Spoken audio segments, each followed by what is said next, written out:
आपने कभी सोचा है कि हम जब बीमार पड़ते हैं तो दवाई क्यों लेते हैं?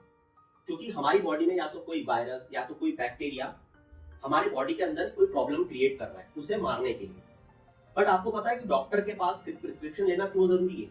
क्योंकि जैसे हम ओवर द काउंटर से किसी भी मेडिकल शॉप से जाके अभी तक दवाइयां ले लिया करते हैं कि भैया बुखार हो गया है, सर दर्द हो रहा है, पेट दर्द हो रहा है, मुझे दवाई दे दो, वो भी दे देता है और आप ठीक भी हो जाते हो। तो आपको लगता है कि डॉक्टर ही मूर्ख है। इतनी पढ़ाई तो मेडिकल शॉप वाले ने भी की हुई है। But there is a difference. Doctor के पास अगर आप जाओगे तो हो सकता है आपको ज्यादा टाइम लगे ठीक होने में और मेडिकल शॉप वाला आपको उससे जल्दी ठीक कर दे। बट ऐसा इसलिए होता है क्योंकि डॉक्टर जो बैक्टीरिया वायरस आपकी बॉडी में प्रॉब्लम क्रिएट कर रहा है उसे तुरंत एक झटके में नहीं मारता है और उसके पीछे का एक कारण है। अगर डॉक्टर चाहे तो एक सेकंड में आपको ऐसी दवाई दे सकता है कि खाते ही सारे बैक्टीरिया वायरस जो भी प्रॉब्लम क्रिएट कर रहे हैं आपकी बॉडी में वो मर जाएंगे। बट उससे ये होगा कि जब दवाई उस बैक्टीरिया वायरस को मारने जाती है तो वो बैक्टीरिया वायरस उस दवाई के अगेंस्ट पहले लड़ना शुरू करता है, उसे के बाद मरता है। तो लड़ते लड़ते वो रेजिस्टेंस क्रिएट करना शुरू करता है।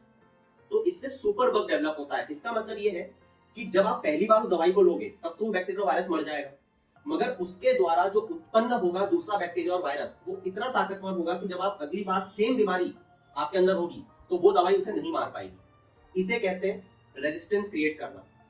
अब ये दो तरीके के होते हैं। एक होता है एंटीबायोटिक रेजिस्टेंस। नाम से समझ में आ रहा है कि जब सिर्फ बैक्टीरिया की बात चले, क्योंकि एंटीबायोटिक दी जाती है आपको आपके अंदर बैक्टीरिया को किल करने के लिए। तो जब बैक्टीरिया रेजिस्टेंस डेवलप कर रहा है बॉडी में या मारने के लिए दी जा रही है उसे एंटीबायोटिक रेजिस्टेंस कहते हैं। वहीं एंटी माइक्रोबियल रेजिस्टेंस यूज किया जाता है क्योंकि माइक्रोब्स तो बहुत तरीके के होते हैं।